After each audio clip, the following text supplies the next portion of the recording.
I want to talk about how I thought I was healed and over a relationship that I was going through. But once I stopped dating that person, I kind of moved on to date somebody else. But they had that same core frequency of of like a lack of intimacy, or they was avoided, so to say. Emotionally unavailable. That's the word I'm looking for. So I want to tell you how, if you don't heal from what you're going through, if you're going through a breakup, any type of grief in your life, whatever you go through when you're you're a child, you go through abandonment. So say if someone abandons you, more likely sometimes it's a father, or it could be a mother, or it could just be some type of parental figure if you're in foster home, or whoever's supposed to nurture you through the ages of 1 through 7. If they leave you, disappoint you, abandon you, treat you wrong, traumatize you, you'll be stuck with that embeddedness into your aura from ages of 1 through 7, because that's the most stages that we need protection in, from the stages of 1 years old through 7. So when you grow up and you start to date men that trigger the same emotion that your nervous system gave you when you were going through your traumatization. So it's kind of like from the ages of 1 through 7, you formed your outer world. You formed it into however it's going to look. And this specifically to you, it's like a key. It may, all keys have the same form, but at the end of it, when you get down to it, all keys are made differently. Like your key won't open my door. But if you look at it from afar, it's just a normal template of a key. So however your trauma folds you and molds you, that's how your outer world, that's how your outer world is going to look according to the wounding that you have inside. So if you're dating a guy who's narcissistic, emotionally unavailable, mean, angry, or is just not a good person to you, it's a trauma type of relationship, it's a trauma bond, or it's toxic. Whoever is toxic, it doesn't matter if it's the woman or the man. But both partners are toxic. It's not just one toxic person, and I'll explain to you why. So if you're in a toxic relationship, that's because when you were growing up from the ages of 1 through 7, you perceived a lack frequency inside. And like I said, a lot of it is from absent parents. So once you grow up, you start to date a man that's more avoidant than you are, but you become so dysregulated in your nervous system that even when that person tries to pull away, or even when that person starts to show signs that he is not a good person for you to date, you continue to go forth with the relationship because you can't see the red flags because of the wounding that's over your heart center. We don't see with our minds, we don't see with our eyes, you see with your heart center. And if you can't see that person clearly for who they are, you'll like imagine them to be who you want them to be, and then get mad when they don't fit into the template of who you expected them to be. You carved out a character in your head for this person to fit into. That person wasn't in agreement with the character that you carved them out to be. You just figured if you love them enough, they'll become what you fantasize about.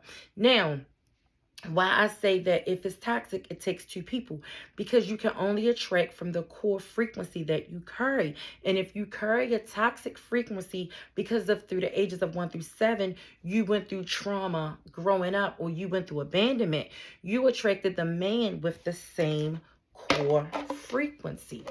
So it doesn't matter of how he looks, how he dresses, or how he acts on the outside. If at the core he have a frequency of lack, you have a frequency of lack. So what you might think is love, because it's dysregulating your nervous system, and it's making it go up 1 minute and down 1 minute. It goes up when he leaves, or he breaks up with you, or he treats you wrong, but it goes back down to calm when he comes around and you get your ego fed from this person. So what happens is, say if you break up with this guy, or this guy breaks up with you, because more likely if you're an anxious attachment, you will run off the avoidant. So the avoidant usually is the first one to leave. So X him out. Say if he's the avoidant, he left, and or you just break up with him and you like, fine, I'm gonna go find another one. I don't need you. But you ain't do no healing and you did no self realization of your part in this relationship. So what you do is you go out there, you start to date, and men are going to start to be attracted to you and you're going to start to be attracted to them. So you are going to meet another person with the same core wounding as you and as the ex. So it's not that he's better than the ex, he's just different. So you have the same frequency in a different body. They are literally at their core the same type of person, but you think this one is better than this one because he makes you feel good in the beginning. Everything is going smoothly. You don't see his red flags and he don't see yours because he's in la la land. So what happens to the woman, she starts to overly chase and overly give. That's her toxic trait, because growing up, she never could receive love from a certain parent or a certain person when she was in the early stages of development. So she looks to this man to give her wholeness and completeness, which he couldn't give it to her and he couldn't give it to her. But her neediness of wanting love is working on the avoidant who have a neediness of not being connected to anyone. They don't want to be connected because they are avoidance. They find closeness, intimacy as a threat. That's why he attracted you, because you find closeness and intimacy as a healing. You look to outside people to heal you. So even when you have all these, you have different partners, they still vibrate at this frequency. So in order to get over this frequency, not these people, don't focus on the people, focus on the frequency. So you are breaking up with a frequency. You are breaking up with a soul tie. So don't focus on, I need to break up with John and Jim and I need to get them out my head. It has nothing to do with the mind. You focus directly on this. That is your frequency. That is your heart center. This is what magnetizes in relationships, money, opportunities. Your creative energy, your creative center is the heart center. So what you do is you start to do shadow work, breath work, meditation, prayer, whatever resonates with you, some type of spiritual practice. And I can tell you by far the strongest that I have is just going, it's surrendering to God. It's no other way. I'm just, I don't want to knock any other practices that you have, but get a relationship with source. I'm putting it like that. Get a relationship with source. I got a relationship with source and it just broke all of this whole dynamic up. So what happened to me is once I realized that it's not the people, the person, because it's the frequency. Because if I dump him and meet another one, guess what? They're going to carry the same frequency of brokenness, not enoughness, insecurity, avoidant energy. So you're on man number 1, 2, 3 because you were vibrating from this frequency. So therefore you could dump him, you're still gonna find him. So that's what I'm saying. So what you do is you go directly to source and you ask for help, because God can't help you if you don't ask for it. The universe, they can't move and take away your free will. They don't do that. So when you're ready to break that soul tie, which you will, if you at this video, you're tired at this point, don't blame the men. It has nothing to do with them. They have their own core wounding. But, I mean, y'all have the same core wounding. They have their own problems. And I know they may have treated you bad or did bad things to you or left you without an explanation. It's okay. Because as long as you focus on the mental of why they left, you would never find a solution. You will keep looping because you can't solve the problem with the same thing that got you looping, which is the brain. You can only solve this problem from the heart. And how you do that is you find a relationship with source. You call out to God and you start to, understand what God wants from you. God has a way of healing you. When you seek him and you go to him, he'll heal you. So now You see how this woman has a regular heart, not a broken heart, because she changed her frequency. She sort of say like she healed. That's why they call it a healing journey, because once you get to self-union, you'll be here. This cannot attract this or this or this. It cannot attract men with that type of frequency whatsoever. It's like you move from floor number 4 to floor number 7. And an unhealed, broken, detached man who is insecure or narcissistic cannot get to floor 7. They can only stay on floor number 4. They don't even have an elevator to floor 7. They can't even access you.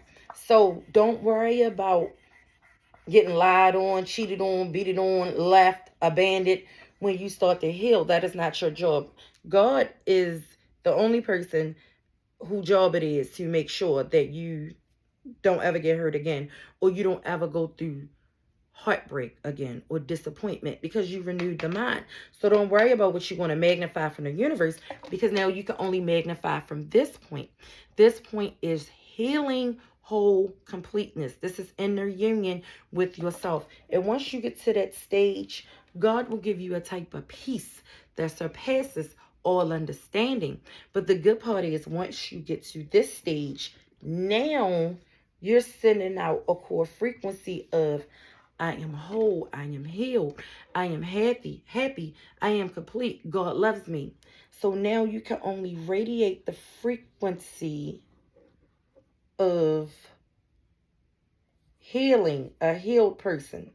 So now this can magnify a healed gentleman who's also happy, who also went on his own healing journey and realized how to treat a woman. So now you are healed. You attracted a person who is honest, compassionate, who is loving, caring, faithful, because you can only attract from the idea of you that you have of yourself. The boundaries that you have for yourself. You can only attract the person with that same core understanding of your boundaries. But it starts with this first. It starts with you. It starts with healing. So my whole point of this video, let me get to it. Instead of you trying to run out there to get over heartbreak by numbing your pain, by finding another relationship or finding a job or getting into something that's going to allow you to forget about what you went through until the next one comes around, or the next relationship, the next marriage, the next anything.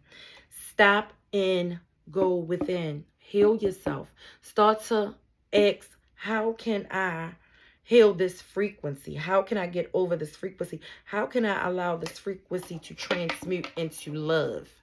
And then you start to heal. You start to feel better.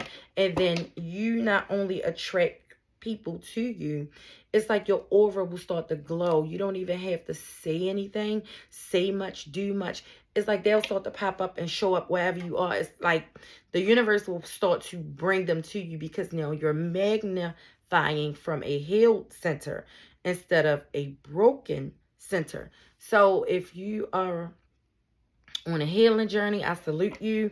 I'm telling you, it's life-changing. If you are going through a breakup and you don't understand how to get over it just yet, just keep on crying out to God. Keep on calling on source. Keep on working on yourself. And once you start to release that energy, it clears your mind out so you can see more clear. And then you'll get pulled deeper and deeper into your healing journey.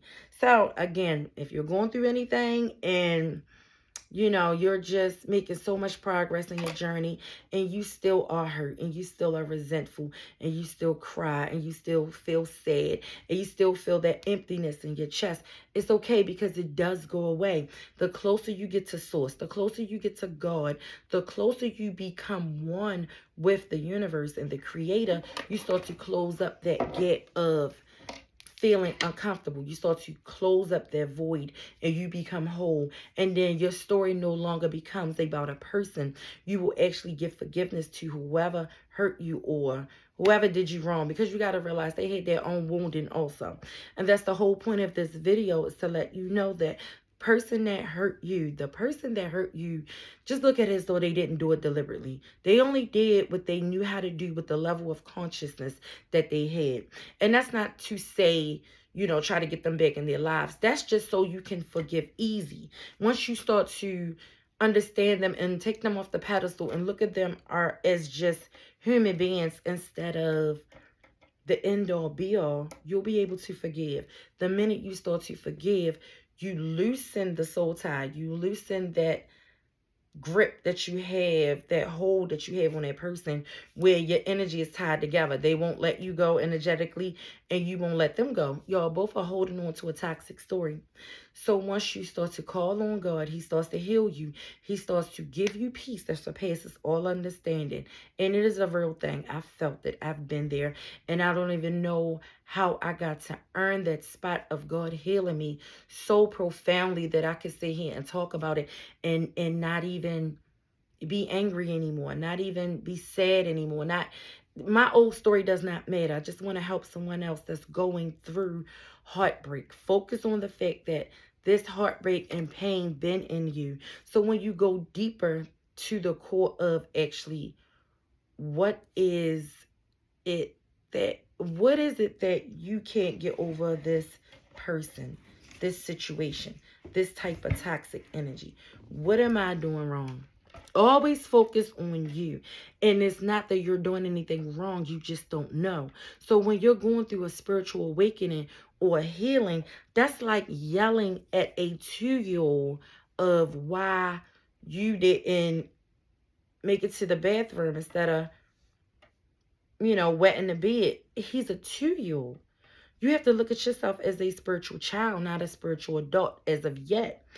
When you went through that, look at yourself as learning. This is your first time being human. You're learning how to maneuver your life with all this trauma and pain on top of you, and you were just looking for love. So was that other person? Or, they just don't know how to give it because you don't know how to get it, because women are receivers. Divine feminine women are receivers. We receive energy, and men are the givers. So that's another thing. You dated a person that you were giving more to because you were in masculine energy. When that person is in their masculine energy, they become the primary givers and you become the receivers. And not only am I saying receivers of gifts, love, compassion, faithfulness, you are a receiver of everything that God has for you. Everything. You are a receiver of divine energy because you're so close to the universe. That's why God chose women like us, because we were strong enough to get through this phase in our lives and to help other women, and also change the dynamic. Because the minute that you change the way that you see yourself, the minute that you change the way that you love yourself, the whole outside world will start to see you different. People around you, in your circle, the relationships, the type of men that you meet, the type of jobs that you get, the type of money that you make, all of this comes from the type of relationship you have with yourself or God. I always say that God is in me. So when I say self, I mean the higher self in my relationship with God. If you don't have trust in God, you're going to always date men that you don't trust. You're going to always date men that you don't trust. You might not trust them financially. You might not trust them because they're cheaters. You might not trust them to be the head of the household because you've never seen that played out in your own dynamic, or you just don't have any trust of anybody because you're so broken that you're standoffish and you have a guard around your heart, which is understandable. So step number 1 is to call out on God. Step number 2 is forgiveness. Forgive yourself. You cannot throw nobody else a life jacket if you're drowning.